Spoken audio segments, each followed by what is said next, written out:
Hello, hello, folks. How you doing?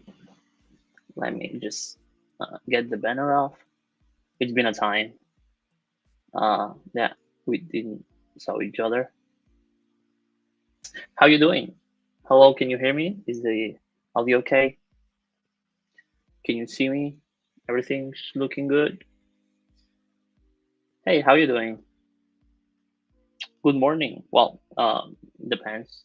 Where are you? But good morning, folks. Uh, yeah. How it was this couple of days? Global Hack Week. Did you learn something? You learn something? Did you build some great projects? Hello, hello. I can see some familiar names. Yeah. Okay, I see the camera now. It's like mm, blurred or something. Oh, okay. Now it's good. Okay, okay. Learning about Next Okay, pretty cool. Pretty cool. Great job. I dreamed APIs. Yeah. Um, once you get into the API world, you just eat API, sleep API. We built an API. Okay, that's pretty cool. That's pretty cool. Now, today we're going to build another one too, but a little bit different. So, hope you learn by doing. Okay, let's get started. First of all, I'm Nofal. I'm the Global Hack, MLH coach since a year ago or so. I've been absent the last couple of Global Hack weeks. Sorry for that. I was quite ill, but now I'm fine. And yeah, today we're going to learn about best practices or good practices, let's say, building APIs. I've seen that yesterday you built an API. That was pretty cool. And let's go a step further and see how we can, just make it perfect. Not perfect, but nearly perfect. Okay. So during this week, I'll be doing some other streams about authentication, security, and testing APIs. So it will be, just like probably three streams, um, touching a little bit everything. So yeah, uh, let's see. I have a couple of comments here.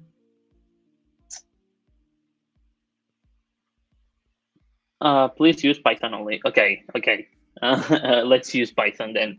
I was planning to use JavaScript, but let's use Python. Okay, that's pretty cool. Um, yeah, great. Let's get started. Can we use Java? I would say uh, let's make it more simple because probably there's some more beginner people, and uh, with Java it will be quite tough. But I would think with Python we can use Fast API, so it's pretty easy for people, for beginners to start um, making some stuff. And if you prefer doing it in Java, probably the concepts are the same. The only thing that changes is the syntax, so you can adapt whatever you learn here to Java, C++, or Bash.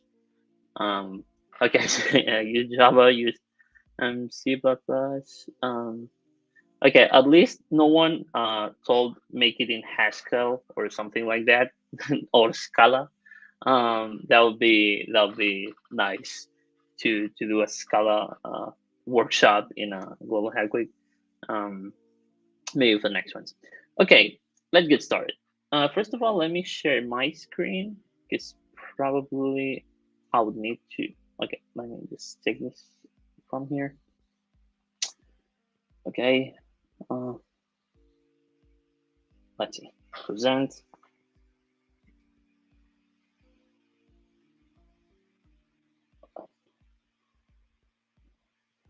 Okay, mm, mm, okay. I have just a little technical problem. I have to give permissions to share the screen, so I need to restart Google Chrome. I'm sorry. I thought because I didn't notice that it was recently installed.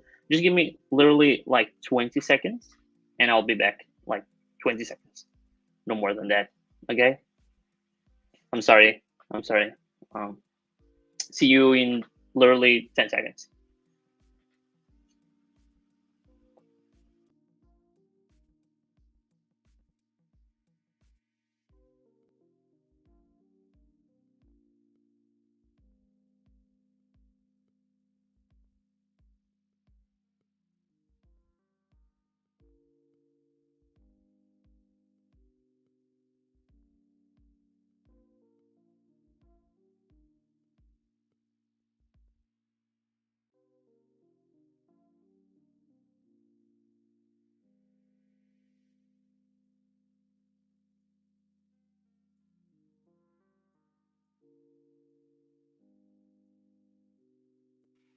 Okay. You still there? Are you still there? Can you hear me? Okay. Mm, yes. Okay. I'm so sorry. Well, it was less than 10 seconds, I think. Okay. Let me share the screen. I think I lost it somewhere. Everything just closed. Okay. Here it is. Sorry for that, folks. Audible and visible. That's pretty correct. Okay. Now I should have permission to share the screen. Okay. So, okay. Now probably you're confused. Why Spotify? What are we going to do with Spotify? Actually, we're not doing anything with Spotify. I think it was just for the documentation because I just first of all, I want to make clear that everyone understands um, what is an API and what we can do. Just a little intro, and I want to show you an example of what are we going to learn today. But first of all, I created this GitHub repo. Can you see the screen, or should I make it bigger? Now it's visible. Can you see it better right now? Yeah, I can see it. Okay. Um, it's fine. Okay, great. So I created this GitHub repo because I want to all the changes. Well, all the API we're going to build today, it will be in this repo. So I want to. We did an open source software, an open source, uh, Global Hack Week months ago, and I think this one is a great example on how to, start practicing open source in collaboration. So I will share you. So share me the your GitHub usernames for the people interested. Not all of you, if you just want to see, because it's a private repo. So I need to add you to the repo with your username. So for everyone that wants to be part of it, I will just put you on the on the GitHub repo, and you can make changes. You can play whatever you want. You can see the code. I will upload later. You can uh, pull requests, changes. I will see them, approve them, give you some feedback. So if you just want to make to be part of it, okay, just give me your username, and probably, if you later on want to build a specific API for, I don't know, getting something, we can look that and we can work on that. So okay, I can see a lot of usernames. Um, I think it will be uh, better. Let me see if I can if I can make it public. Yeah, okay. I will be easier if we I'll delete, no, change to public.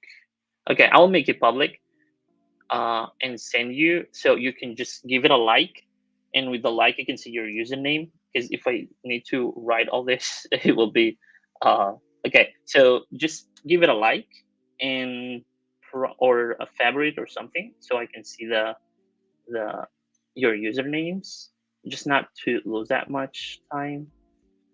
So let me see how we can do this. Okay, okay, we have 5 stars. Okay, if we can go to insights, traffic, uh, dependency. Sorry, that was not planned, but issue. But I think it's a great idea. Okay, I have 15 people. Let me see if I can. Oh, okay, I can see them here. Okay, okay, okay. Just give me a second. Uh, Collaborators. Okay, let's put add people. Oops, my collaborator. Okay, it will be quick. Okay, add people. Okay, you don't mind to your usernames appear, right? Because I hope you, well, if you share them in the chat, I think you don't mind that much. But okay, add people. Um, okay, I will add you later because it's a bunch. So once we finish the stream, I will, and I push the code, I will add you. Okay. So if you want to be part of it, just give it a star, and then I will add you personally, each one of you. So don't worry. Okay. Yeah. So okay. So this is the plan. Okay. We're going to have this repo where I'm going to upload changes and everything, so we can just collaborate and make some changes and give some feedback once we each other, check the pull requests of each one. So yeah. let's get to the theme of this training. Okay, how we can build better APIs, how we can make the code better, how we can just make it more readable, make the API more accessible, how we can do everything with that. So first of all, when we create an API, it can be a public API that we want to, just share for free, and or maybe monetize it somehow with a subscription, with a requests fees. Because there's some APIs that basically the model, the monetization model, it's by using the API. Okay, so let's say you have an API that just let me make my face bigger. I know it's big, but in this case, not big enough. Okay. Let me see. Oops. Okay. Okay. Let me just like that. So basically, for example, in this case, Spotify has an API. Okay, and with their API, basically they give you like access to some data. Not all the data sometimes, but sometimes data that you probably need to make some stuff. Just let's say you have a Spotify's account and you want to create a software that gets all the liked songs that you have in Spotify. There's two ways of doing it. Okay, the first and the most easy way is an API. Okay, so you have an API and you register. You need a token. So probably you heard the name a bunch of times. It's used in several ways, token sometimes. But basically, a token it's, let's say, a password that Spotify's give you to access their APIs, and that token is assigned to your user account. Let's say a Spotify account or whatever. And most of you can ask why I need this token to access a, let's say, a public API. Why is that? Okay, and why it's attached to my account?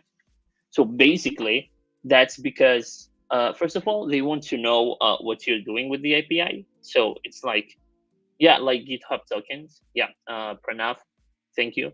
So basically, it's like an ID to track how you're using the API, how much you're using the API. If you have just to give you access to the right endpoints, because maybe there's some endpoints that you don't have access to because you have to pay a subscription. Let's say they give you like 1,000 free requests. You have a plan in Spotify, let's say, or whatever API, and you have a limit of 1,000 requests per month for free. Okay, so if you reach 3,000 requests, then they have to charge you for the 2,000 extra requests. And that's a way to know how you're using the API, the usage you're giving it, and how to charge you. Okay, so if you don't pay or whatever, basically they obviously they will shut your access. So yeah, basically a token is for security, to know what you're doing with the API, to charge you if they have some rates or fees, subscriptions, whatever. And yeah, we will learn about that in another stream, how to create tokens for our APIs and all that stuff. So yeah, and yeah, that's basically an API. So let's say we want to create an API. There's two types of APIs: public ones, let's say, for example, the Spotify, and private ones. Okay, let's say you have a company or you work in a company and you have an internal API. Let's say, for example, in my company, we have a platform, internal platform, where we can. It's like an administrator platform where we can access all the data of the company, all the data of the users, all the data of everything. And that's pretty it's pretty cool tool, but you cannot give access. It's like a really really really important API. It's internal. Okay, so we need to avoid like any kind of usage, external usage, because you would have basically account numbers from clients, credit cards numbers, the emails that I don't want to imagine what it would happen to give access to that API to an external employee, well, an external person that is not an employee. I don't even want to imagine the consequences of that. So it's really really important, the security, and to build the API as it should be built. And yeah, let's see some tips. Okay, so first of all, we we want an API that it should be maintainable. Okay, it should be something that is maintainable. It's cool. It works fine. It doesn't make like overcharge, let's say, requests. Okay, and something that runs really smooth. So the first point is the consistency. Okay, so we need to maintain the consistency. There's some rules, some naming rules for APIs and for endpoints on an API. So let's say you okay, let me share with you a code. Let's start coding because probably you'll see that better. Stop screen. Okay, presents. Okay, let me see. Where's my Visual Basic Studio? Here it is. Okay, let me see. Let me see. Okay, so okay, I'll. Uh, okay, okay. I wrote this code basically just to see if you can see it or if I should make it bigger. Probably I should make it bigger. Okay, can you see it now? It's clear, or should I make it bigger? Let's see. It's fine. Okay, great. Okay, thank you. Thank you. It's good. Absolutely better now. Okay, thank you so much. Okay, so we want something. Oops. Let me. Okay. I have the Copilot, great tool to be honest. So maybe if you see something popping up, it's just that. Okay. So the first point is the consistency. Okay, consistency. We want the naming to be consistent. Okay. So for example, uh okay, so we have some things here, but let's say we want to I don't know. Okay, let me just enable this for a second. um okay, it's cool. I just wanted to confuse you with different inputs, but it's okay. Okay, we want the naming to be consistent. Okay, let's say we have an endpoint to get users. So we have I don't know, HTTPS, um, a, oops, sorry for that, API.example.com, and we have the version one. And let's say we have users. Okay, so with this endpoint, what we're going to get is users. Okay, so it's really important not to use things like I don't know, maybe get users info and things like that. It's not you know it, this should be a name of a function, okay, not an endpoint, because I've seen a lot of APIs, well, more like, you know, uh, APIs, not company APIs, but more like hackathon APIs or things like that, that they use. Oops, sorry for that. This is the point. They use things like get user info or okay, this is wrong. Okay, so you need to, there's a convention, so you need to, for example, for users, get users.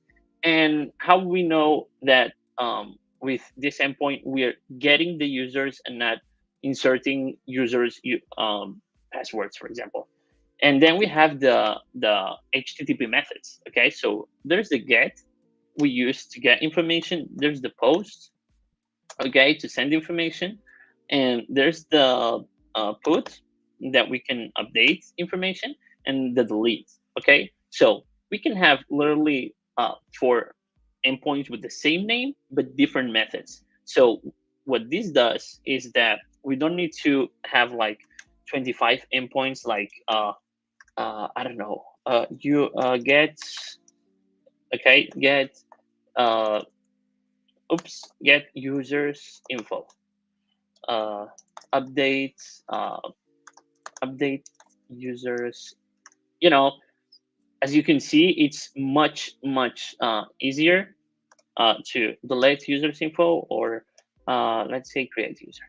So as we can see here, we have four different endpoints with four different names, and obviously these endpoints will have the same methods. Okay, this will be a get, because the HTTP methods are not custom. You cannot customize them. So here we have post. Oh no, sorry, this is the hood. It's updates. It's not ordered, but okay. Get, and this will be the delete, and this will be post. Okay, so as we can see, it's the same method.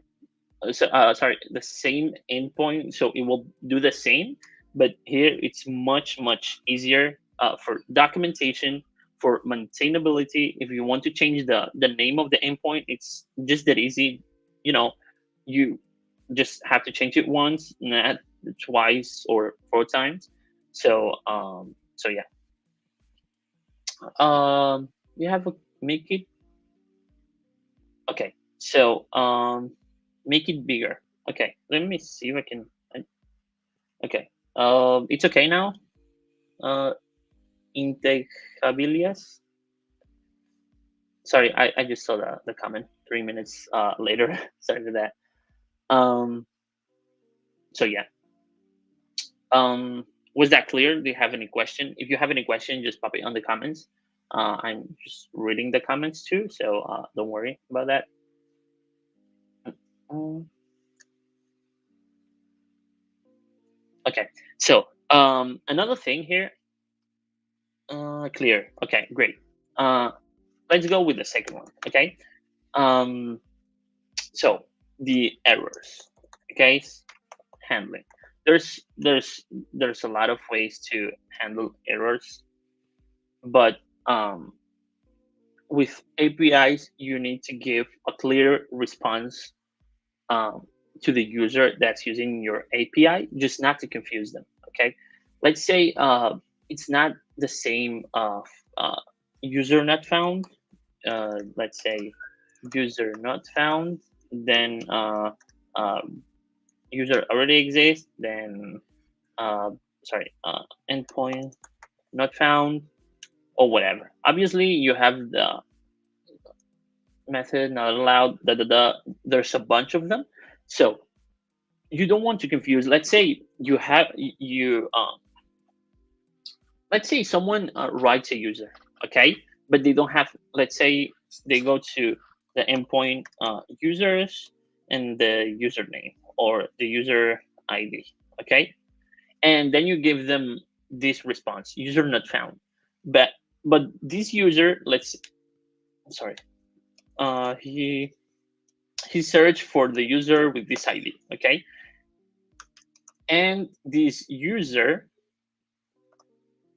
exists, okay. Let's suppose this user exists, and I, with my token, uh, go to users slash the same ID, and I have an error: user not found, but the user exists. So maybe it's that I don't have permission to access that user, and it's giving me user not found, but it already exists. So in this case, it should be something like an author. No, no. Okay, so let's say um, and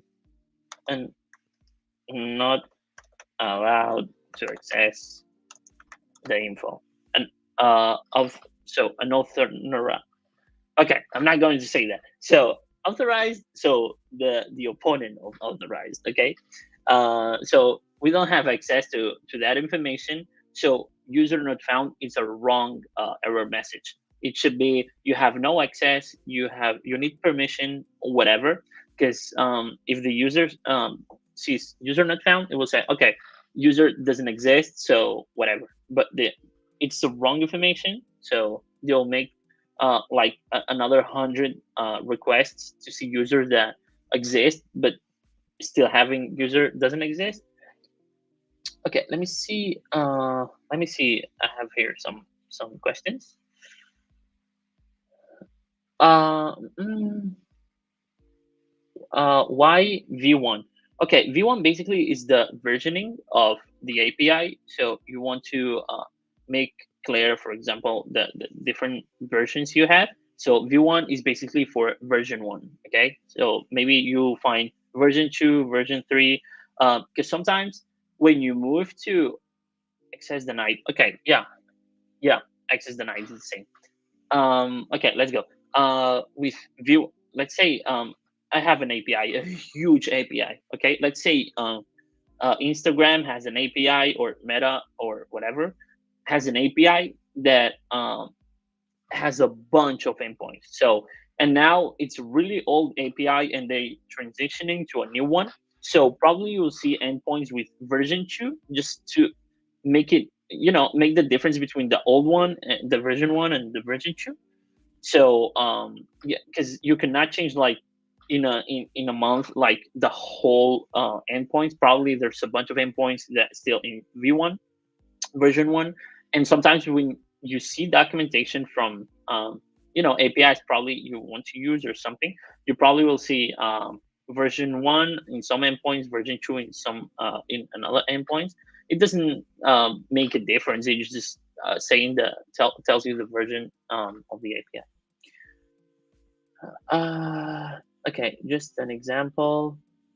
Okay, I don't DH, DH, sorry.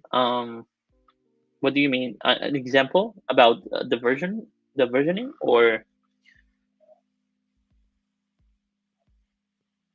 okay? Can you brief about endpoints? What do you mean, like brief? Uh, like how they are used, or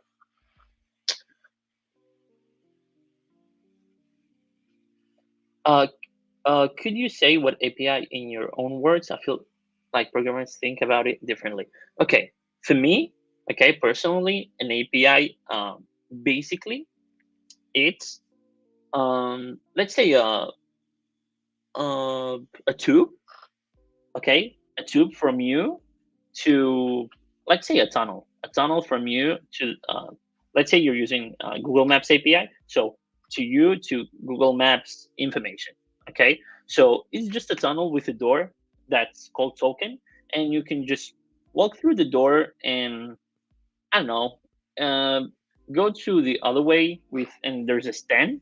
Okay, let's imagine a tunnel with a stand at the end, with Google Maps written on the top, and you just go through that tunnel, take what you want to take, go through the door, authorize yourself, and get out with the information.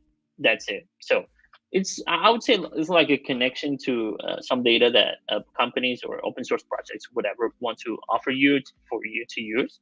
So it's quite simple then. Okay. Or let's say you want to communicate from backend to front end, and you don't want to make, let's say, backend code in the front end. You just create an API, and you consume it from, let's say, the Node.js project or the JavaScript or whatever. Unauthorized. Okay, yeah, unauthorized. Thank you so much, Almir. Access denied. Okay. This is kind of like that. Okay, yeah. Thank you thank you for the comments.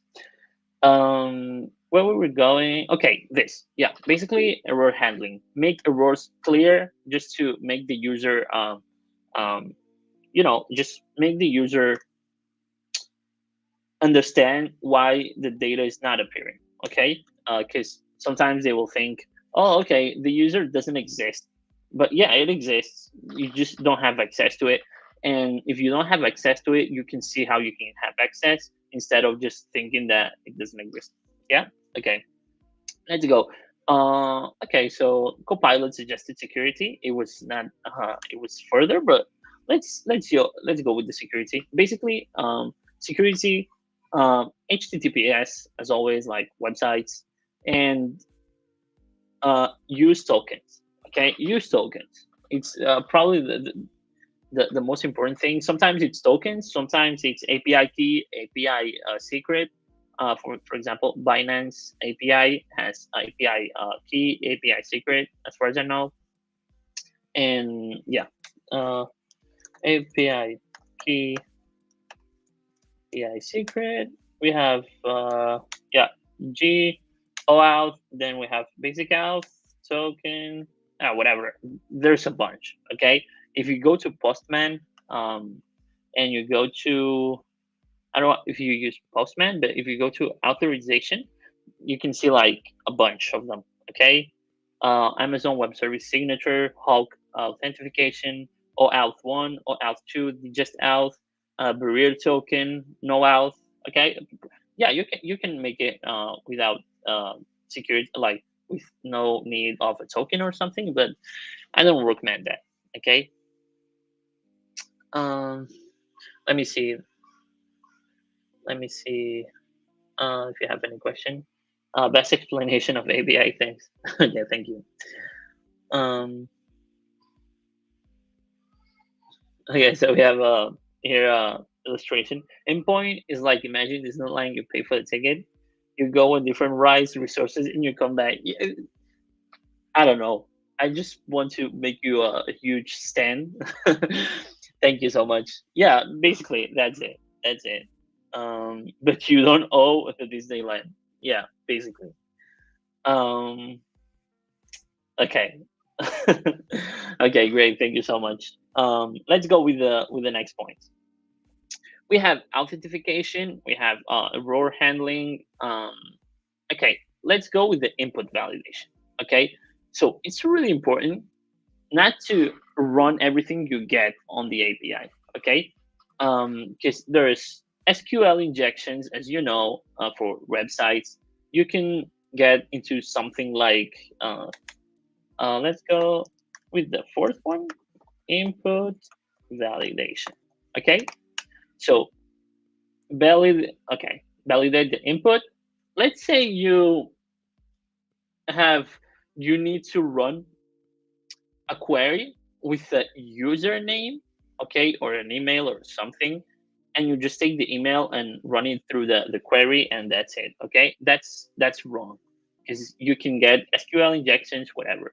Okay, so let's say or maybe the let's get an email, Naufal at naufal.com. It doesn't exist, but let's say, and you have a query that runs. It's like select all from users where email is equal to that. Okay, okay, this is something that you don't want to do without checking if the email is in the right format, because here they can, instead of the email, they can just put an SQL injection and just mess your data, delete it, get access to it, whatever. So validate the inputs you get, and yeah. Another way to maybe make uh, APIs more sustainable, well, readable and usable, is with response formatting. Okay, I've seen a lot of responses from APIs that okay, it's not the best thing. So response formatting, what that means? Thanks for asking. Okay, formatting. Uh, it, okay, so use JSON. Okay, it's my recommendation, or XML. Yeah. Okay. So GitHub Copilot knows better than I. Obviously. So I would recommend using JSON. Okay, now there's a lot of APIs that use XML, and you know XML. Probably you've heard of it. a bunch of times.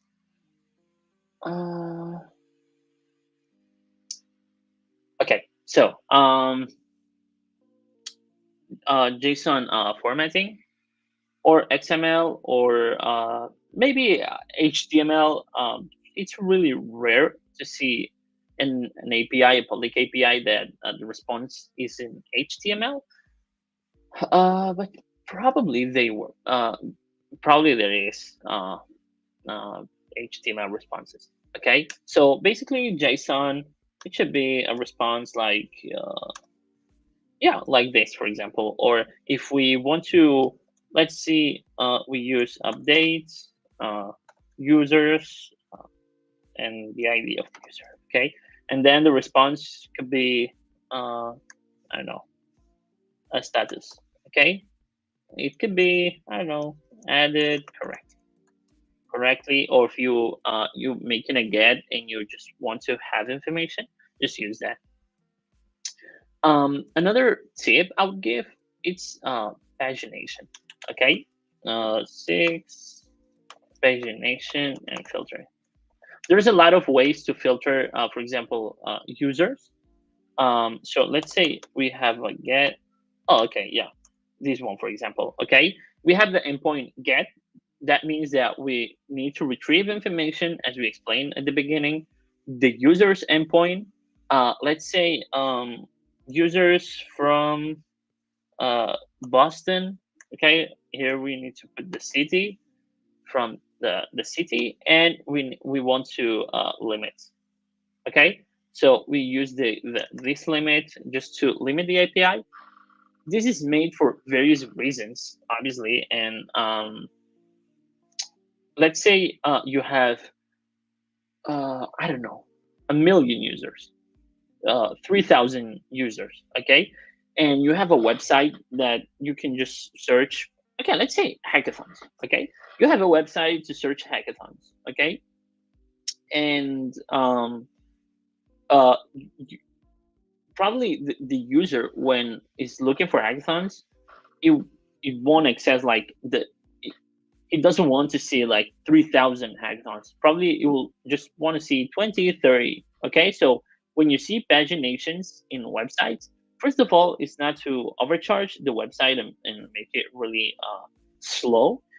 And the other point is the time getting data. Okay, it's not the same making a query to get like 10 users from MongoDB or MySQL or Postgres or whatever. It's not the same making a query for 10 results than 3,000. Okay, so let's put the scenario. Okay, I'm a user. I go to search for hackathons, and I just see 10 of them. Okay, let's say I don't like the website or whatever. I just can go out. So if I go out, the cost for the website of my interaction, it's a query for 10 results, not 3,000 results. And if I want to see more, I just go to the second page and I just see 10 more results. If I want to see more, I go to the third page and I see 10 more results. And then probably I will stop in the page 6, but I will consume just 60 results, not 3,000. Okay, so it's really, really important, the pagination and the limits or the filters. Instead of limit, you can just filter whatever, by date. I don't know. Okay, so date. Um, if you want to see, for example, a specific date, you can just, okay, not 2021. Let's see, hackathons for January, 1st of January 2025.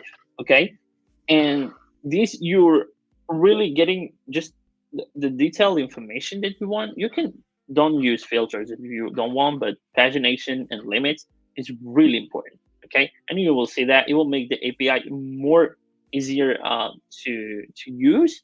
Well, not to use, because the usage will be the same, but to maintain. Okay, if the API is hosted in a server or whatever, it's a game changer, really a game changer. Okay, and just let's see if we have any question. I want to just finish these points and get to the real code. So we are on time, so don't worry. Uh,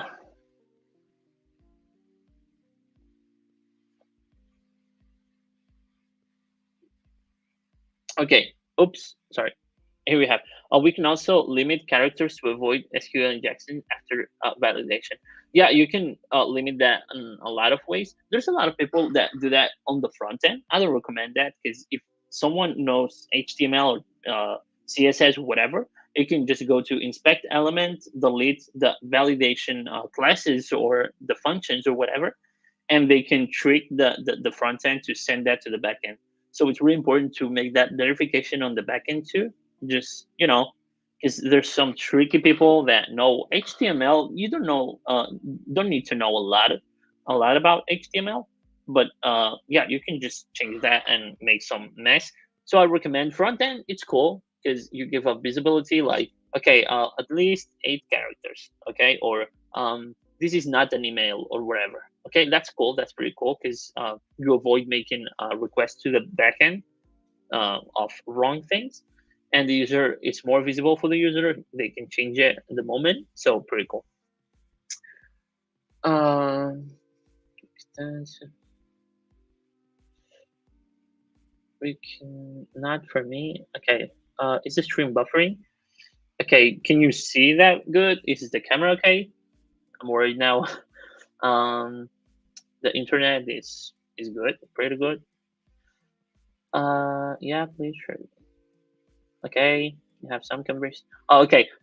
Again, for the people who want to join the project, just go to the GitHub, to the repo, and give it a start. Okay, so if you give it a start, I will see the your usernames, and after the stream, I will add you all to the project, so you can start making changes and adding stuff if you want or whatever. Okay, with the code.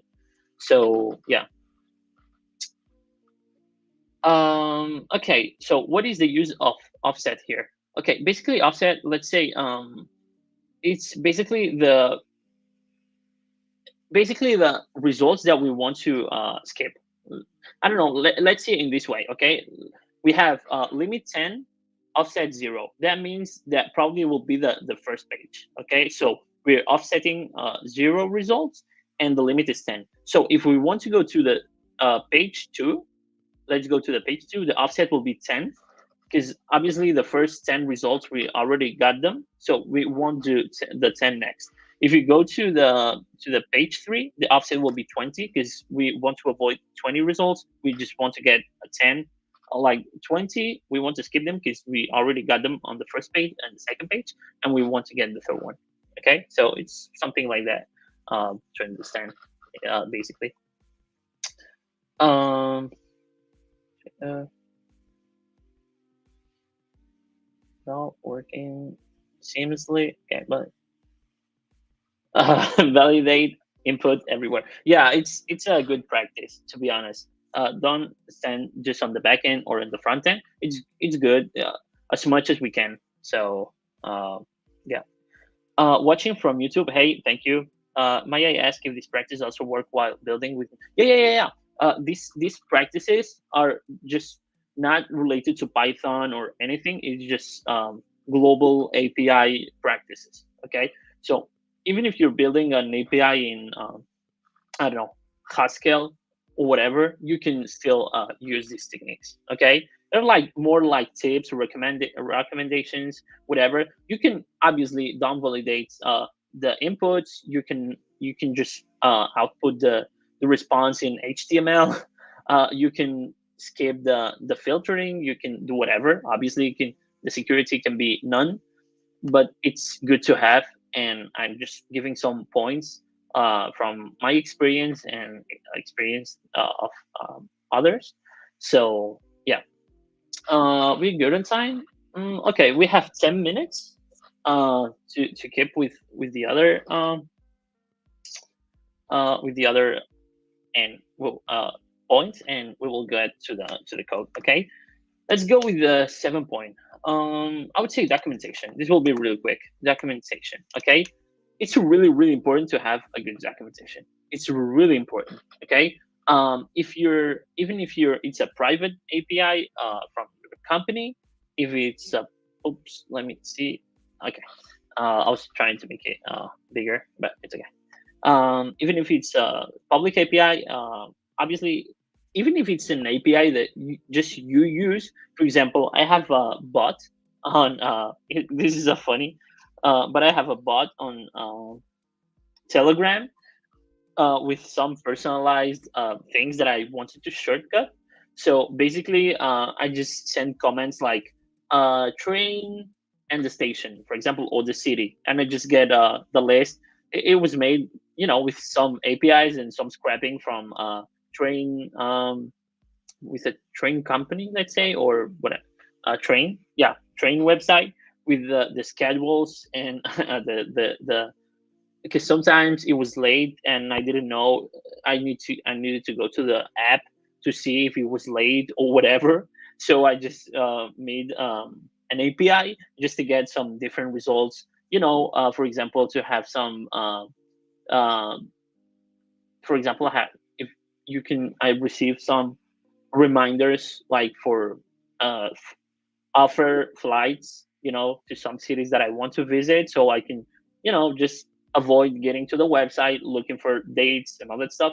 It just sends me a message like, "Hey, there's this cheap flight from this date to this date to this city that, you know, and do you want it?" And I just then, if I'm interested, I just go to the website and book the flight. It's pretty cool project, and yeah, it was really cool, and I have documentation for that. So I don't because sometimes you just, if when the project's a little bit big, you just want to change things, but you don't know how it will affect, because you cannot, obviously you can put some comments, it's good too, but sometimes you just want to change something but don't remember if it affects another one or whatever, and how the endpoint works exactly, because it's been a while that you didn't touch it. So it's pretty cool. It's not a really big documentation, obviously, because I'm just reading that documentation. I know the project pretty well, so I just but write documentation, it's a great point. Okay, so yeah, I recommend you to create some personal projects and do it with APIs. For example, even if you just want to make a website, let's say with PHP or whatever, don't make the website in PHP directly. Create an API for the backend, and then just use CSS or let's say JavaScript or whatever, and just consume your API. Okay, obviously it will be two projects probably, because there's the API in the front end, but it will be separate. And I guarantee you, it will be much much easier to make changes to make it bigger and whatever. Okay, so the eighth point will be testing. This will be really quick because I want to get more in depth in another stream. But basically, write automated tests to validate the API functionality, including like positive and negative scenarios, just to make it all, more precise, let's say. Uh, and you want to monitor the API performance, okay? The metrics, like the responses, the time it takes to run the endpoint, uh, the response time, the error. You can use, there's some great tools like Prometheus. I don't know if you know them, or New Relic, but Prometheus, it's pretty cool. Okay, that's okay. I see there's no questions, but yeah, you can use Prometheus or whatever, or even logs. Okay, just handle the errors and the logs, the times, the execution times, so you can make it bigger. Let's say, for example, you can even create some script that gets errors from your API and create some tickets. Let's say, when I say tickets, it's like issues, okay? Like issues. So you can just go straight to that endpoint. Let's say you see a bunch of logs from specific endpoints. Um, let's say you have specific endpoints, okay? You have a bunch of logs, but there's 3 endpoints that take 3 times as much to run, and it's getting like triple the errors day over day. Okay, So this is a problem because probably something about just that endpoint and not about the server or the hosting or whatever. So you just want to make sure that every endpoint has no errors. So testing and monitoring is really important. We'll get more deep into that in the next stream. So stay tuned. Stay tuned. Okay. So I would say the other point, it will be really no. This will be version control. Okay. As always, use GitHub, please. It, GitHub or Git in general. It's really really important. I mean, like really important just to have the historic of your code. Just go back, roll back when you need it. Just make sure everything's running good. So really important. Use version control. That's a general tip. It's not an API tip. Okay. So okay, for example, the other one is it's quite strange, but I would say use singular nouns. Oops, nouns for resource. Oh my god, for resource names. Okay. So what is really simple example? Good. Okay, user.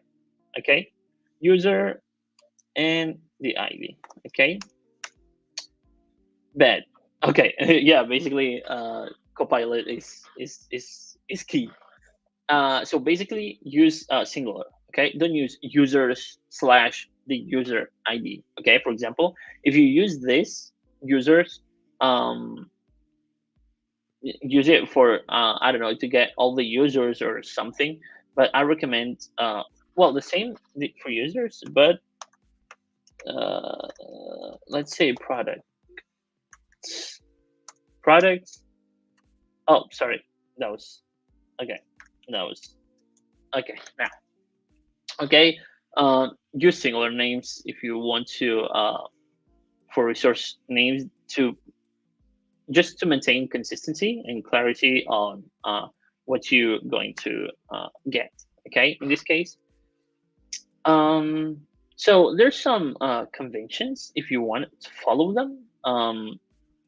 Look, let me see. Okay, it's here. There's some conventions. Let's say, for example, this will be a good one. Uh, uh, it will be more like users uh, ID orders. Okay, so this is quite confusing because you would say okay, and why the other one was in singular. Uh, but in this case, basically, it's just to improve the readability. Okay, so if you just want to get like uh, not a single information, like not a single information from the endpoint, like for example, the orders or reviews or more details, just users, the name, and then the other path that you want to follow. Okay, so things. Uh, okay, so things to avoid in this case is, as always, get uh, order by user user ID, for example. Okay, this one, avoid it. Um, mm, mm, mm. Yeah. Any other question? So let's just keep the singular for resource name, and if you want to get like a collection of resources, in this case we use the plural.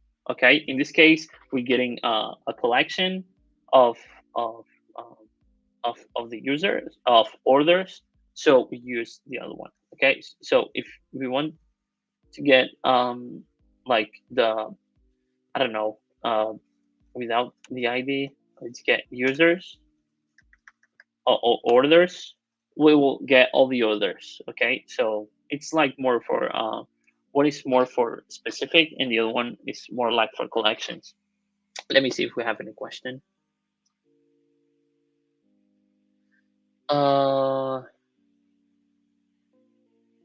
how do you write good tests? Okay, we will get more deep into that in the next stream because, as I said before, this one I don't want to get more specific in that because it will be just too long.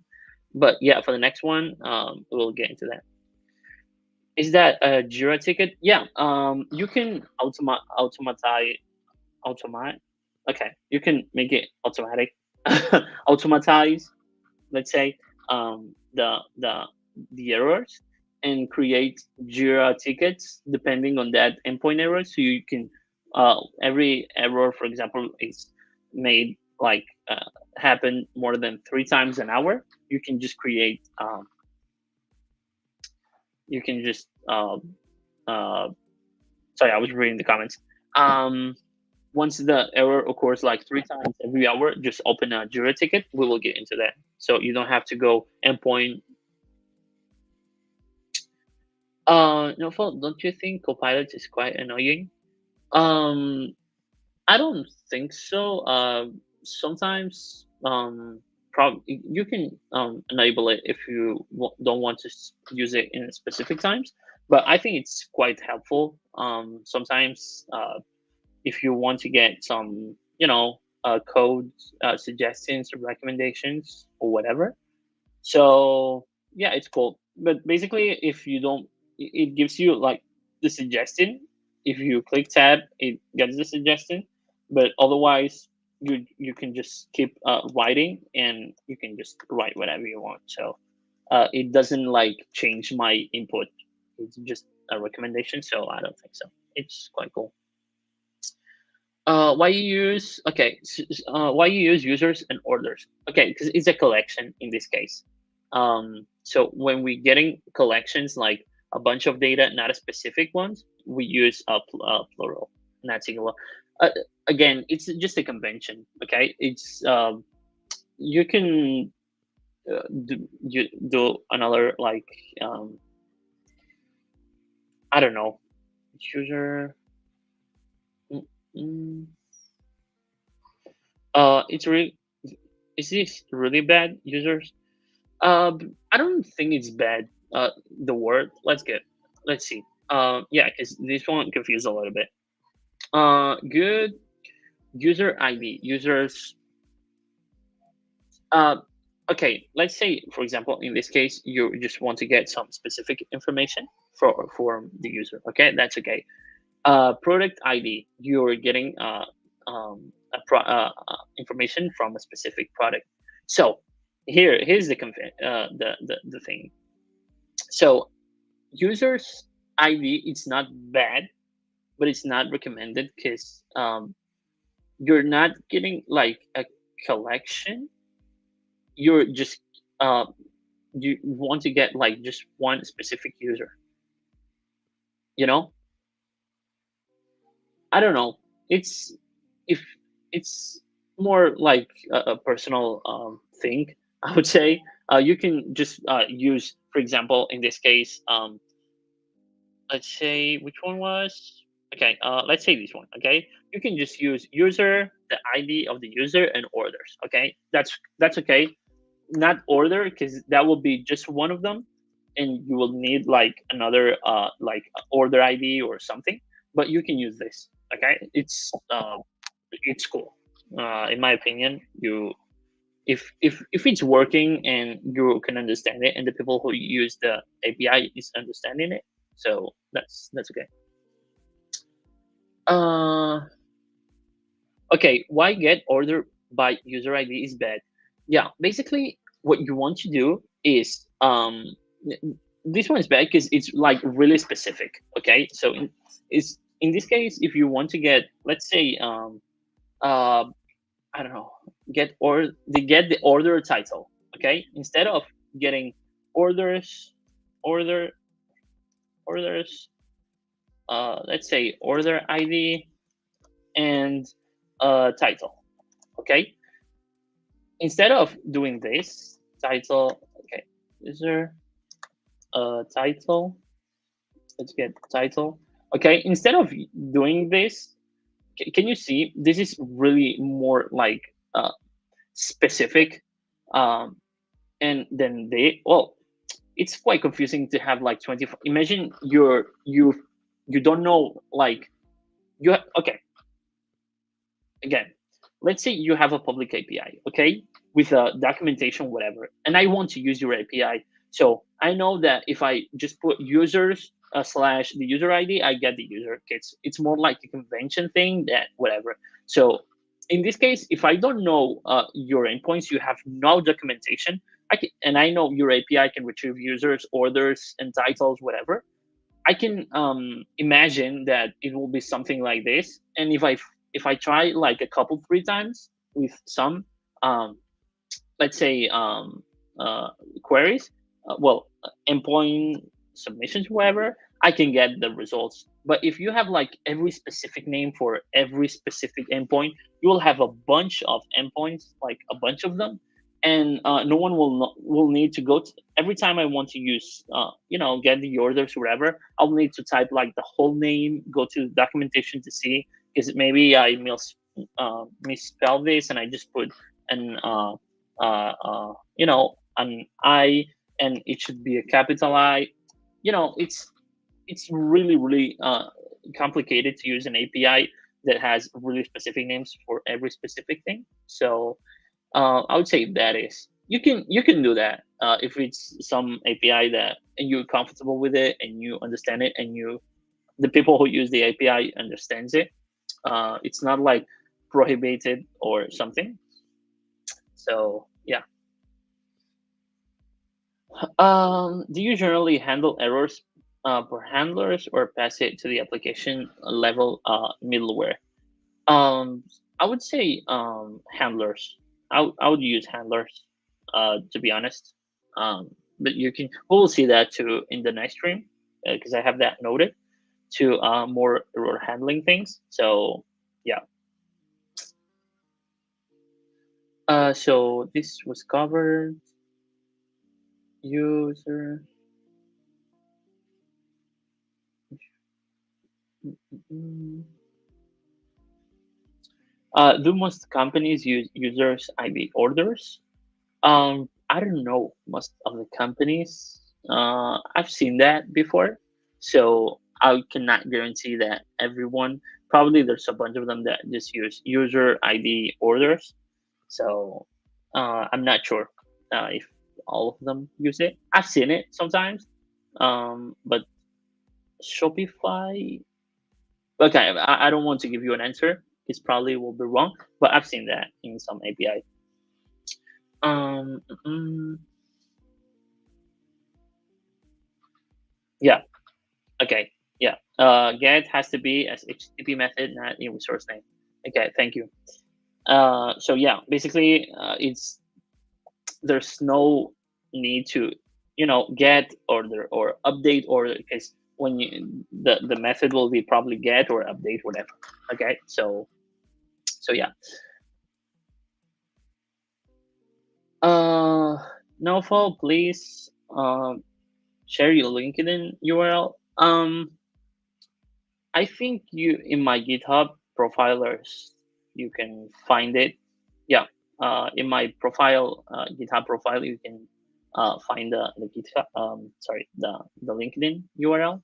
So so yeah, you can just find it there. So okay, let's go to the code. Okay, let's go to the code, because now it's done. This is done.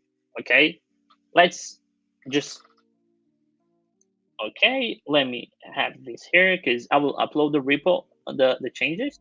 So say I don't know, read me. Okay, I just want to save this if someone wants to get into it later on. Now we will get into the code. We will create some different endpoints with some structure, so you can see how it will be in real life to access this um, these endpoints or whatever the API itself. So if you have any question, um, send the GitHub link again. Okay. Uh, this is the project. So you can keep for the people who's new. You can give a start to the project and I will get your username and I will add you to the project. So basically the idea will be just to upload the code from this stream, and you can make changes, open pull requests. You can create okay, let's talk about this later if you want, and let's see what we want to do. Okay, after finishing the code, let's see what's the what we want to do with this API, with this project, so everyone is, you know, aligned, and we can just push changes, do whatever we want, and make it like, you know, a small open source project. I think that would be cool, to be honest. That would be pretty cool to have some people working on this project. So, you know, just so you can learn about open source, you can learn about GitHub, you can learn about APIs, you can learn about testing. So it's like all in one. So that would be pretty cool. So yeah, it's free to join. Okay, so it's not you're not obligated, obviously. It's not like an obligation, but I think it's cool to be part of a of, I don't know, small community, or, you know, just to make some changes and learn about one to each other. I need to set some rules, you know. For example, let's say before a pull request is accepted or merged into master, it needs maybe minimum one approval from one of us, so we don't have people just pushing changes to master like crazy. So we just want to make it more controlled. Okay, I will set that after the stream before adding all the people. So I will just set some rules, so you can, I will create the README with some information, like what we want to do, how it's going to work. So once someone opens a pull request for requesting changes, the person itself cannot accept the pull request or merge it into master. It needs another approval. So with this, what we want to do is that someone else needs to check your changes and accept them, you know, just to say, okay, this is cool, you can change this, this is not nice, this is pretty cool. So yeah, this is the idea. Okay, let's go. First of all, we're going to use fast api fast API. Okay. Um, Fast API. Basically, you know, Fast API. It's a library to make APIs. It's really cool. It's really useful. I didn't know it existed till I started working in my current company. So it's pretty cool. Okay. The methods. Okay. Let me see if there's any question. Fast API.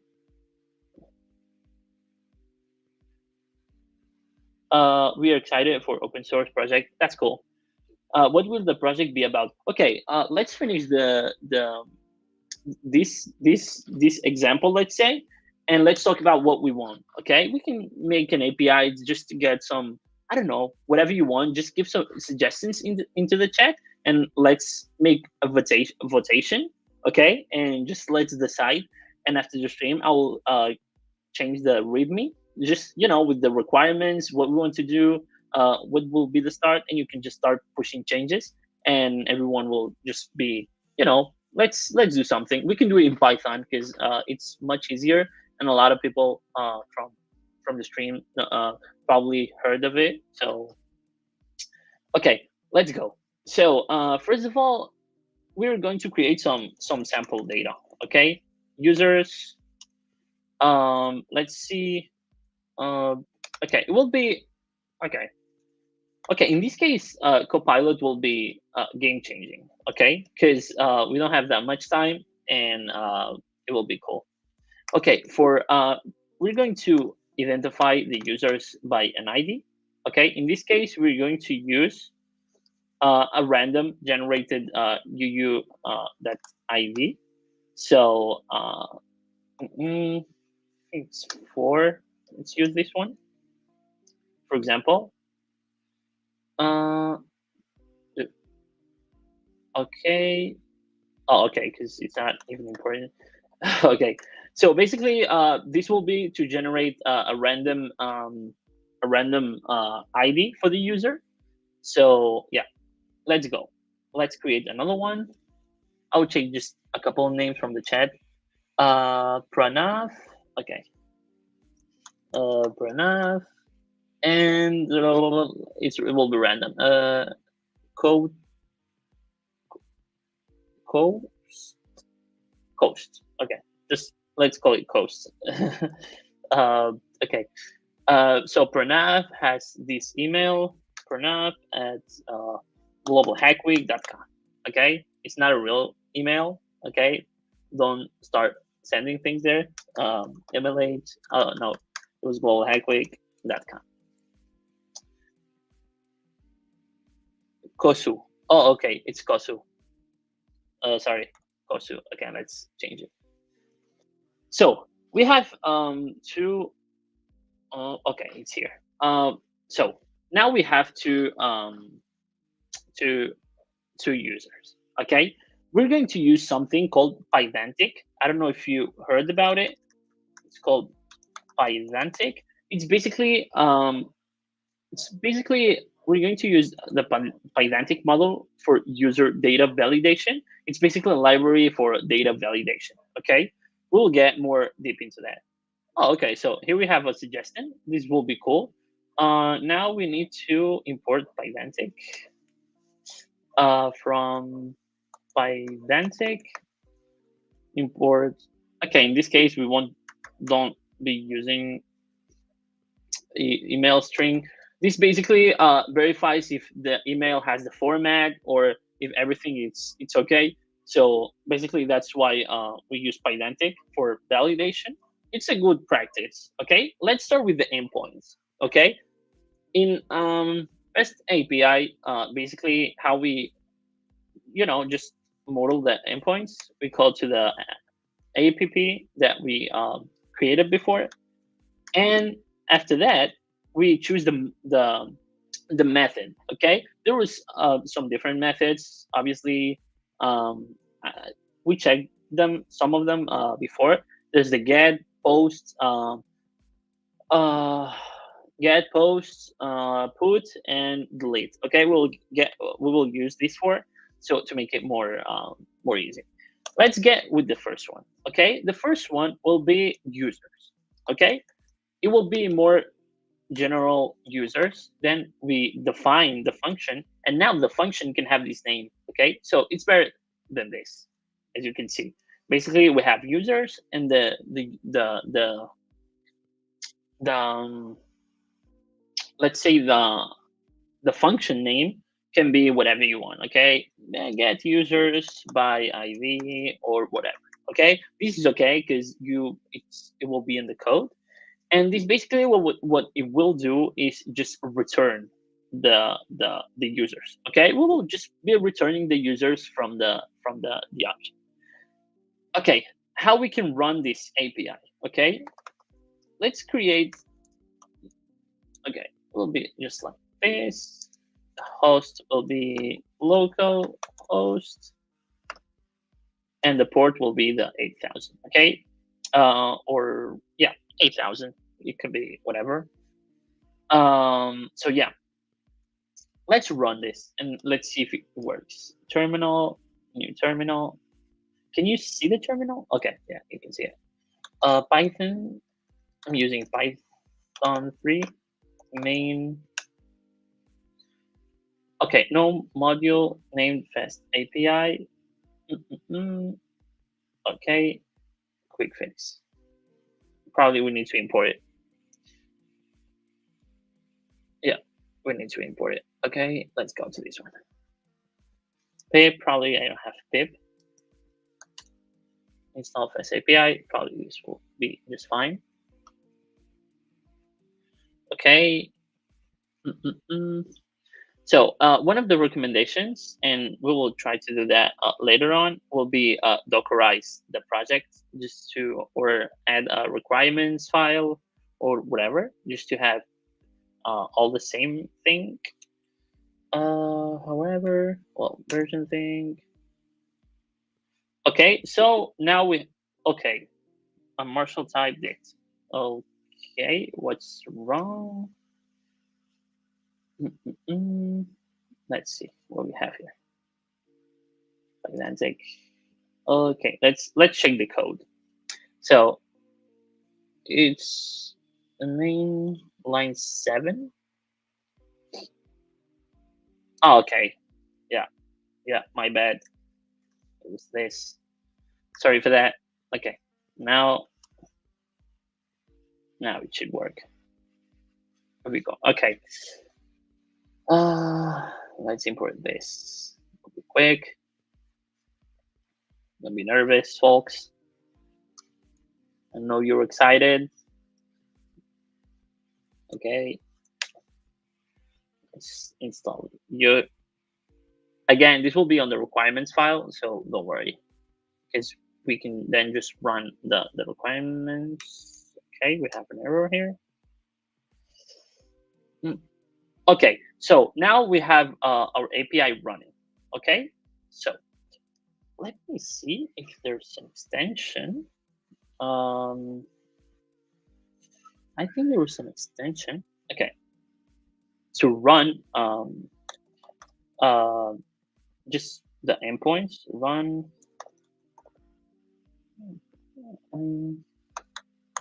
Visual Basic, Visual Studio. Sorry, not Visual Basic. Okay, let's see if we have any API library or something. API usage, no. REST API extension that provides. Nope, this is not. Okay. Okay, let me see. Endpoint file type. Because type there's okay, it's HTTP. Okay, so if we create, in this case, save it as endpoints that HTTP gets. I think if not, we can. Okay.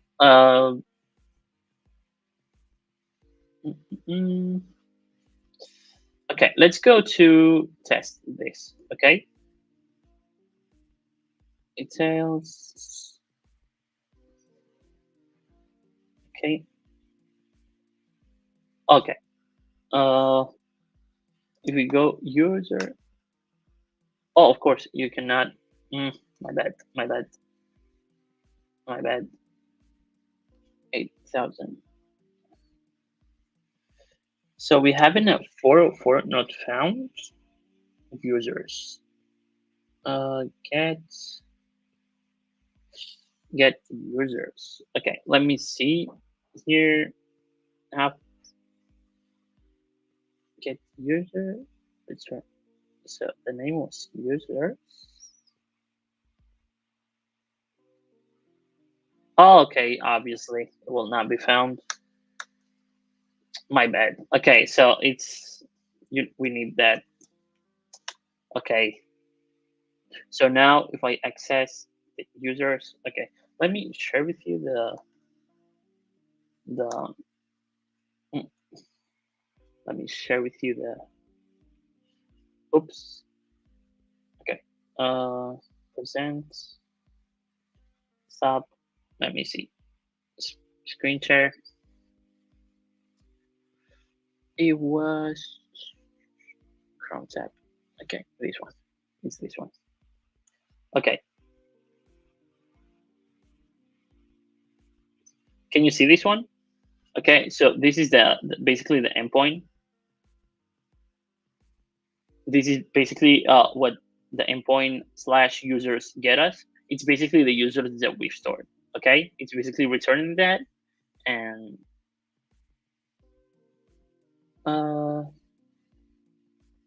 okay, so this is the response. Okay, so it's working. Sorry, I need to stop and share the editor screen again. Okay, let's go now with the other one. Okay, this one. Okay, so now we made sure that this endpoint is working. If I make it a little bit smaller, can you see it? Let me see. Can you see it like this? Because just for you to see like the whole context, is the quality good? Or maybe if I make it like this, it's a little bit easier for you to see. Um, okay, so now we have the first endpoint. So this is how endpoints in Fast API are just built. So it's quite easy. Okay, so let's go for another endpoint. Let's say we want to get the user's ID. Let's use users in this case. Okay, user ID in this case. Okay, let's create a function. This is well, let's use a get. Okay, in this case, because we don't want to add the users. Get user. For users, return user. Okay, this is pretty simple to see. Okay, let's create another one to create a user. Okay, let's create another one just to create a user. In this case, it will be a post, and it will be created a user in the users create user. Nope. Let's see.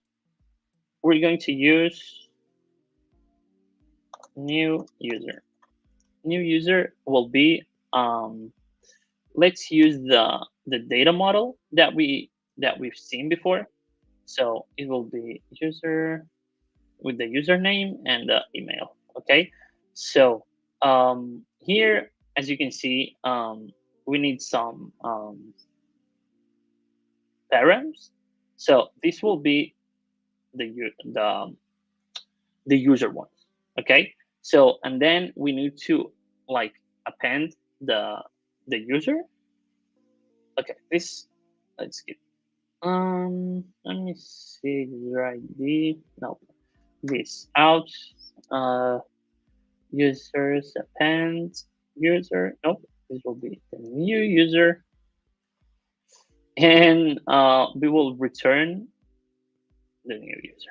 Okay, return new user and the 201. Okay, in this case, it succeeded. So this will be a post. Okay, so let's try this. I'll try this in Postman.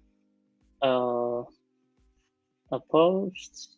Uh, let me see. User name. No fault. Okay, let me show it. No fault 70. Oops. Nope. Okay, let me see. Let me share with you the screen. This is a little bit nice. First of all, let's make sure it's working.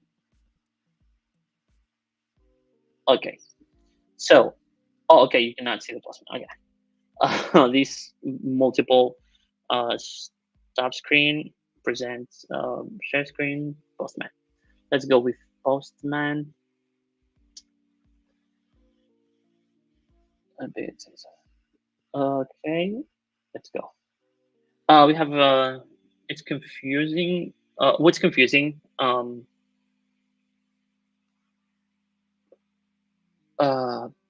Uh, VDIP. Sorry.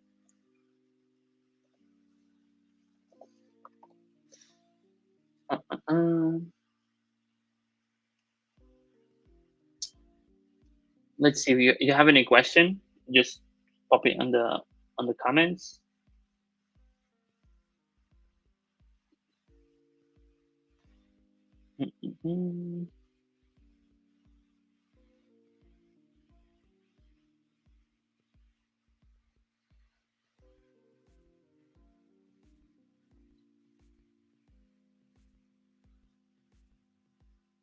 Let It's not working in my device. Screen is not visible properly. Screen is not visible. Okay, just the postman or the code too? Oh, I see here a question from Samuel. Sorry, what's Ubicorn, please?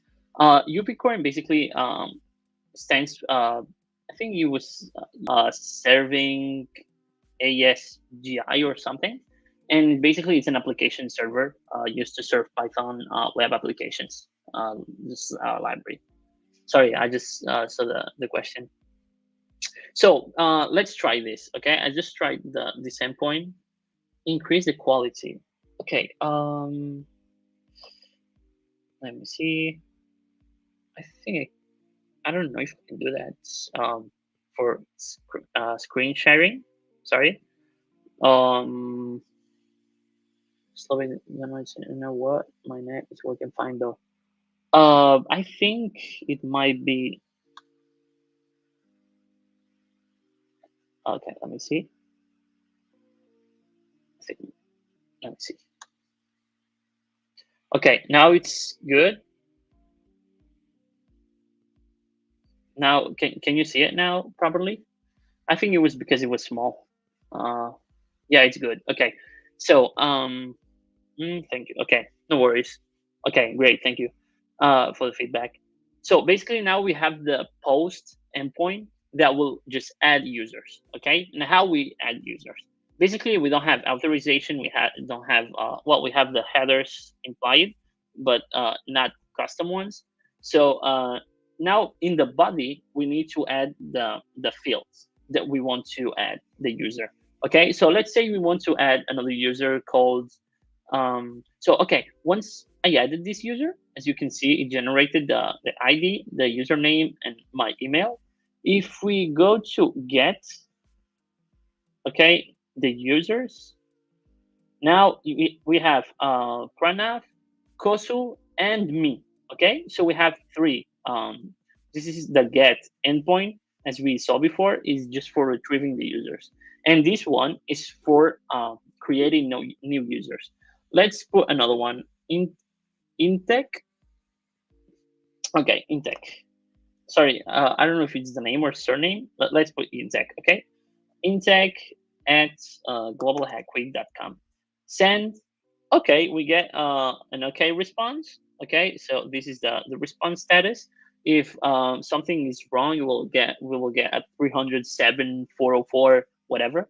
So now let's check if Intech is on our users list. Okay, and yeah, it is. So now we have 4 users.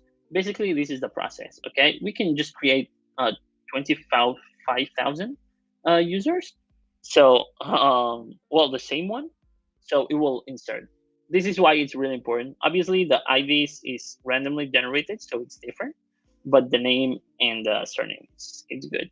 In this case, it will be stored in okay, so how is the data getting stored without a database? Okay, so in this case, it's being, because the program is running, it's being stored in memory. Okay, so it's being stored appending to the list. So yeah, basically, thanks, Pranav. But yeah, basically in memory. Um, so it's just because the if I stop the program and I run it again, we will just get these two users, because these ones will not be stored on the code. Obviously, the code just contains 2 in the list, so we are appending to that list, and it will be just stored in memory. So in this case, in a real environment API, you'll need a database. So instead of just storing that, we can just go to the code and store it in the database. Okay, that's the method. So yeah, now it's running. Now we can check users, insert users. Let's see how we can find specific information from a specific user. Okay, let me see what time it is. Okay, we have time. So let's go. Let's go back to the code. Let's roll back. Blah blah blah. Share screen. Hope you're having fun. To be honest, I know probably it will be late where you're from or early. So thanks for joining. Um, okay, here we have the code again. Let's go. As we can see here, we can see the responses, statuses. So we got a 200 in each one. We have the posts. So this is really important to have this kind of information and logs, because here we can detect if there's a timeout, or the endpoint is not running smoothly or whatever. So yeah, it's really important to have that information ready. So um, let's see how we can um, get. Um, so we have users. Oh, obviously, okay. We have the users to get specific information from the user. I didn't remember that. So okay, let's go to test it. Let's go to test it. Sorry for that. I didn't know we had already had that endpoint. So let's go to Postman again, really quick. Real quick, share. Okay, let me. Okay, so now let's see. Let's say we want to see the specific information just for Pranav, okay, or I don't know this one, for example, because Pranav is the first one. Let's check another one. Now, if we just open another tab, okay, with the same endpoint users, okay, so the program is not running. Okay, so I stopped the program. Now we have a problem because now we won't have like all the stored users. Okay, so that's what I was talking about. Now I have to rerun the project, and now if we go to Postman and we click users, we will just see the two of the beginning. Okay, so we will need to post, create the user in memory, and now I have it with a different ID, obviously. So let's get this one. Okay, is in the middle. So now if I go to users and pass this user ID, it will just get the Kosu information. Okay, so this is basically the let's go to Pranav, for example, and we will need just the Pranav information. Okay, so yeah, this is basically the filtering we're doing.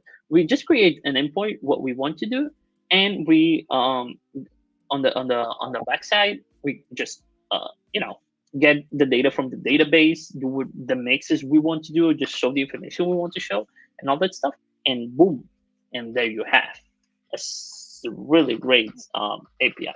Okay, let's present. Let's go with another one, and let's talk about the project we want to build if you want.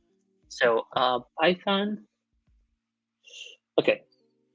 Okay, let's start the program again. Now we lost all the new records. Okay, in this case is they were stored in memory again. So what else we can do? Let's see how we can the okay, let's see how we can update the um, a user, and will be app that posts. Okay, def. Oh, okay. So we have everything here. Okay, user ID, and that's it. Okay, so if we go to, let me check the code if it's okay. Okay, now we have create user, update user ID, user. Username. Okay. Okay, this should be fine. Okay, let's give it a try. Okay, just let me give it a try before, just if we need to change some code, but this should be fine. I can see this should be fine. Let's go to a puts user. Um, okay, user ID. Okay, get users, user ID. Let me check this if we need to. Let's go here. Okay, so it's working. Okay, let's go. I will stop this, run it again, and let's go to the Postman to see how it's working. Okay, so basically what we do in this case, it's just in memory, so it's quite more easier. But in case we wanted to make something more sophisticated, let's say, it will be a database change and all that stuff. Okay, again, we have this user. Okay, let's assume we want to change the email of Pranav. Okay, we can just take this, we just go to the put, we just post this here. Okay, so it will be the put method request, the user ID again, and in the body we will send the body that it's the model that we created before with the updated information. Okay, so it will be Pranav 2.0 and okay, let's update that email. Right now, Pranav has Pranav at Global Hack Week. So let's update this. Okay, now it's updated. So now if we rerun this, we will get the Pranav 2.0 and updated at example.com. Okay, so this is the different kind of methods and how with the same endpoint as you can see, users ID and the get is users ID too. Okay, so really quick, let's go to see how we can delete a user.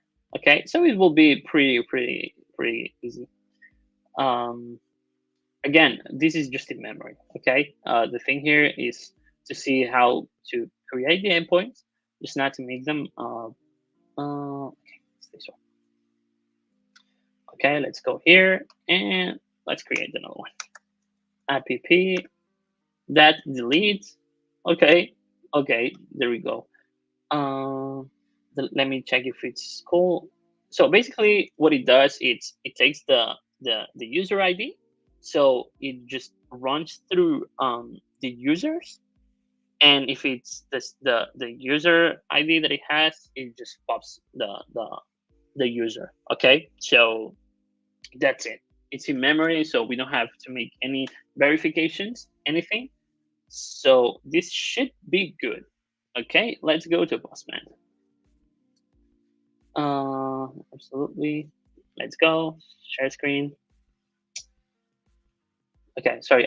For the next one, I need to see how we can do this screen sharing process more smooth. Sorry for that. Okay, so in this case, if we just go to, okay, let's go to get users. Okay, this is the users we have. Obviously, Pranav is not updated because that was in memory, just not to make you confused. So we take the ID of Pranav. Sorry, Pranav, I'm not taking it with you. It's just you the first record that I see. Okay, so we click here, and remember it's a delete. Okay, and request. So send user deleted successfully. Let's go and see if the user is deleted. Send. Okay, there's no Pranav. Okay, let's go with Kosu, and Kosu, let's delete this user. Boom. Okay, deleted. Let's go here. We have no results. Okay, so basically that's it. That's it. Let's go to the code again. If you have any question, just ask. Don't be shy. So yeah, that's some of how to create this endpoints. So as you can see here, we got 200. Okay, 200. So everything was okay. Let's interrupt this execution, and yeah. So now let's go with the project. Okay, and if you want, I will just upload all this to GitHub right now. Let's see. First comments. Comments. Okay, let's go. Everything. There's no stage changes to comment. Oh, okay. Oh, okay.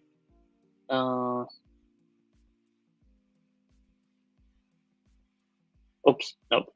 No. Okay. Let's use the terminal. I think it will be easier. So let's see if we have something here.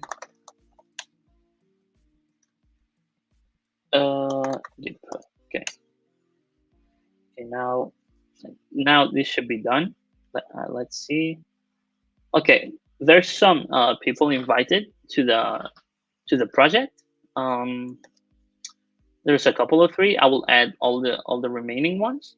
So I have 30 people. So let me just explain a little bit what it was this after answering the questions you might have. How is okay? So this is response. Right.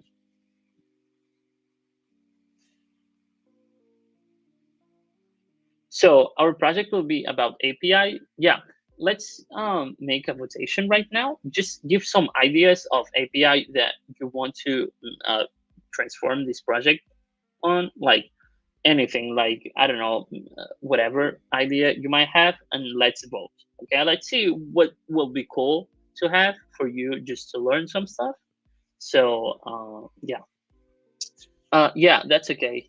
You took my name as an example. I'll never forget this tutorial to my last breath.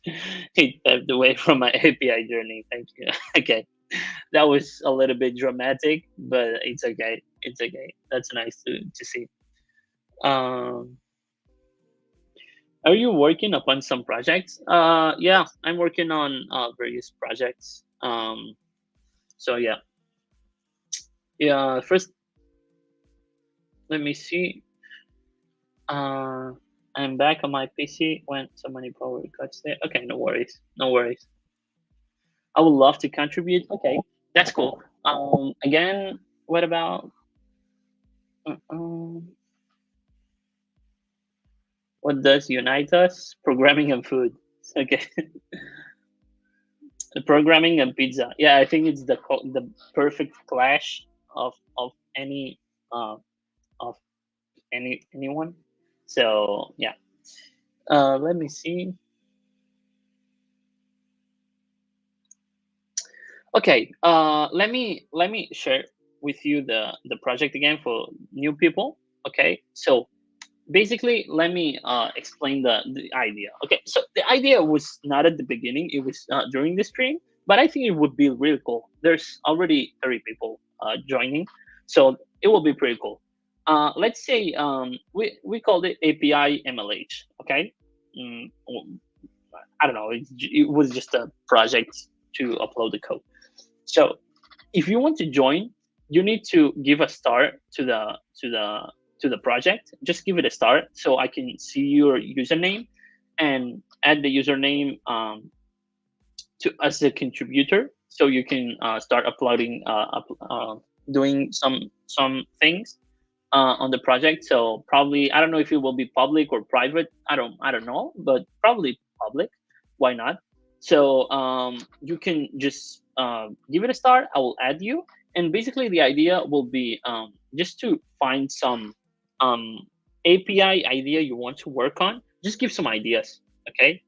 Um, just give some ideas in the chat and let's vote. Okay, let's see which one you want to do, and I will create a template. Okay, just to get started, so you can start contributing things, check things of your colleagues, approve pull requests, make comments, improve the code, learn about that.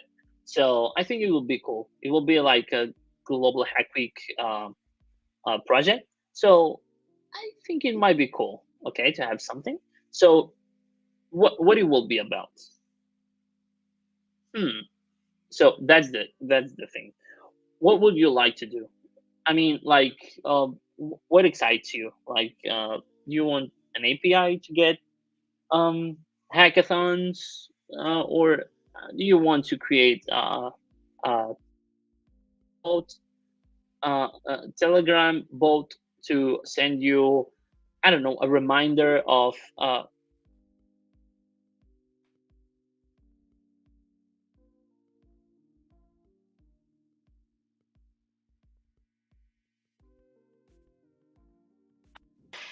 okay, let me see. Audio. Can you hear me? Okay, one of the AirPods just died, so I needed to change it. So I hope you can hear me well now. Okay. So it can be anything, okay? Telegram bot, trading, cryptocurrency trading bot, can be, or even if it's not an API, let's see a project, okay? Let's go, I don't know, a website that does something, a program that helps you something, a Python script, um, I don't know, just give ideas, okay? If you want, let me see if there's any way I can create like uh, oh, collaborate. Let me see if we can create some projects. Mm-mm. Let me see. Okay, okay, this will be cool. Um, I create new projects. Ideas. Okay, okay. Let me see. Okay, let me see.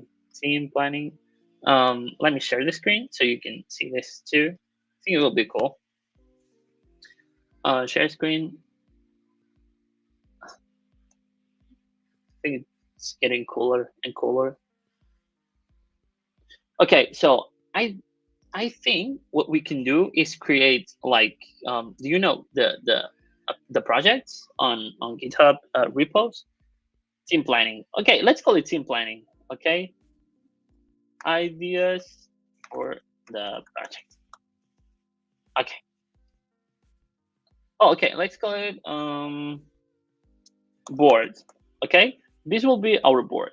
Okay, where we can just create all the tickets that we want to work on. Let's say if someone is working on something, get it into in progress and done. Okay, and I will create an item called ideas. Okay, so this will be in projects. Once I okay, will be ideas. Let me see if I can. Oops, sorry. Okay, so now if you go to the repo, okay, so this is the repo. I will add you all of 29 of you. There's a couple, 3 people that I added before. So after the stream, I will add you all of you. So you can go to projects, okay, and you will see this board.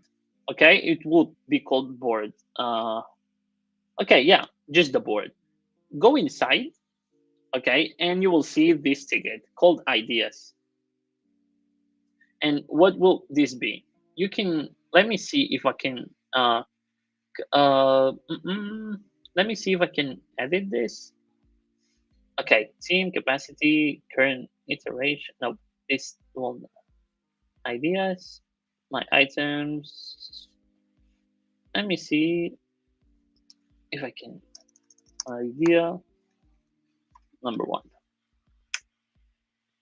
Okay, let's go to my items. Okay, let's do it in my items, and you can go to my items and just add the ideas here. Okay, I want to do this. I want to do that. I want to do this, or whatever. And I'm looking for some way to vote. Okay, but I don't know how we can vote that. Okay, let's go to let's voting online. Yeah, it's poll voting.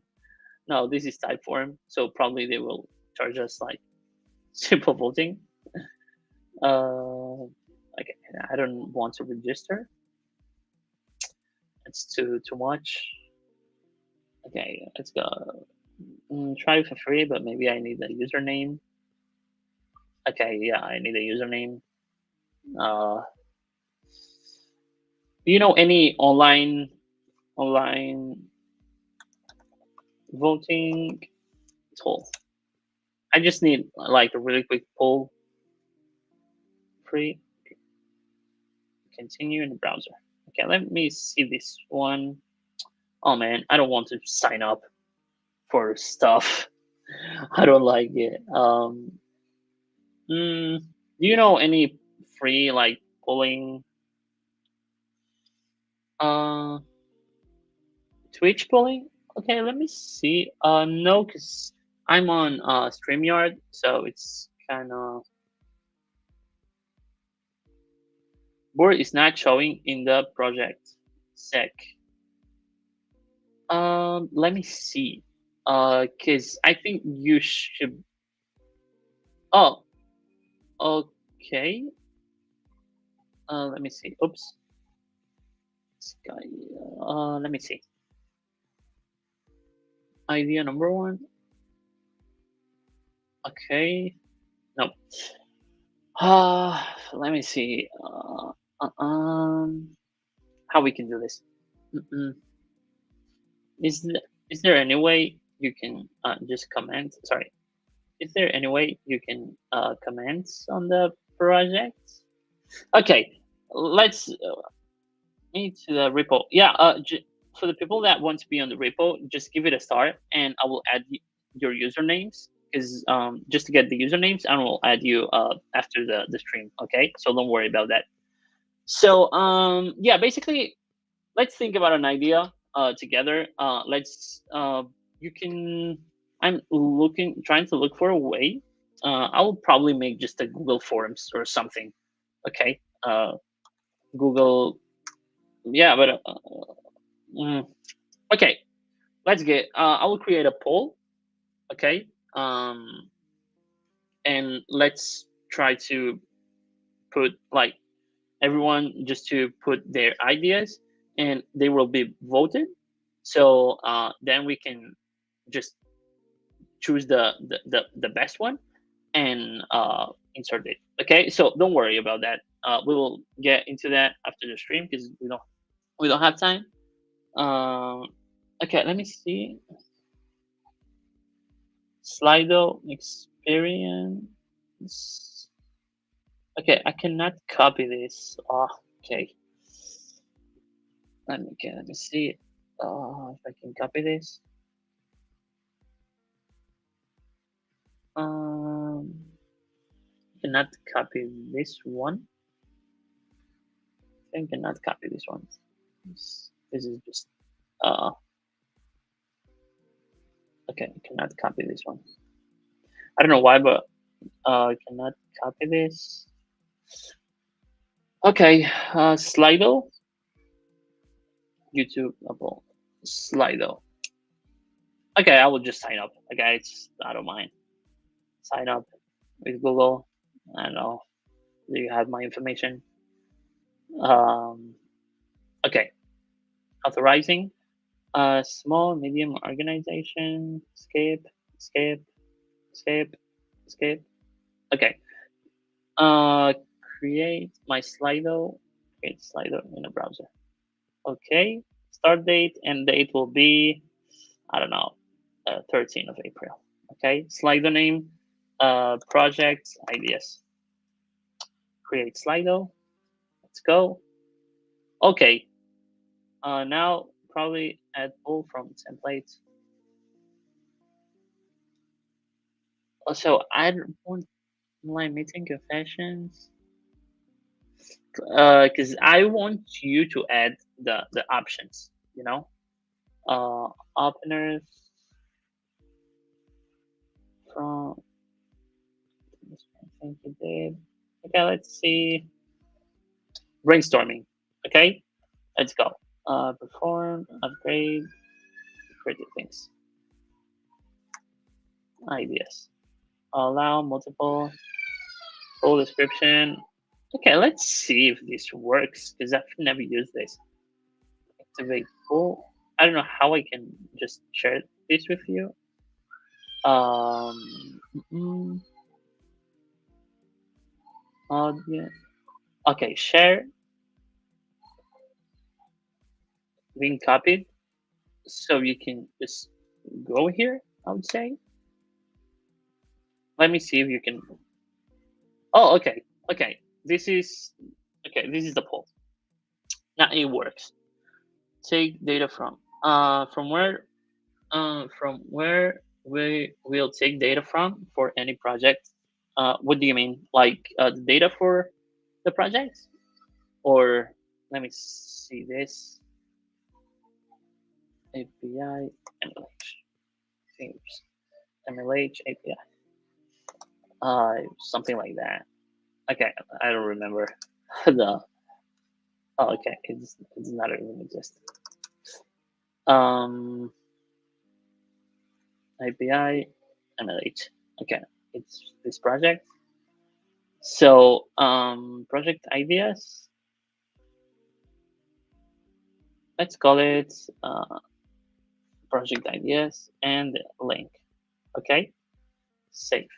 Okay, votes. We have one vote. Okay, that's cool to see the view all pull tests. Okay, okay. I think that was not okay. Just use the poll and yeah, there are data public data sources available. Okay, so you have the poll. Just just put the ideas you want to work on, and let's figure out how. Okay, I will add you to the repo, and let's see if we can just just work together and create something cool, and use it each other. So yeah, I'm running out of time. So thank you so much for being here. Thank you so much for joining. For the people who stayed here like 2 hours, I'm sorry for not giving you like a 5 minute stop or something. So yeah, thank you so much. See you on the next stream on the mini game. So I will add you, all of you who gave the star. Okay, no worries. I'll add you right now to the repo, so you can be a collaborator and start making changes. So yeah, thank you so much, and hope to see you soon. If hope you had fun. That's it, and I love talking to you. Don left us in the middle of project. Yeah, just join the GitHub and be with us till end. What do you mean? Okay, we have a couple of minutes, so um, definitely. Okay, basically the project just join the repo, and I will uh, update the README. So with all the requirements and the results of the poll, if you're okay, whatever, and we will be able to start working on it. Um, when will be end be? Well, will the end be? I started the project. Okay, response record. Response recorded. Okay, let me see the poll. Let's go. Let's see what we got here. Okay. Okay. Chat summarizer, event schedule dates, medicine reminder, test. Okay, this one's not. Crime areas. Okay, this one's cool. I think this one's cool. Should share that about. Happy that should share about. Okay.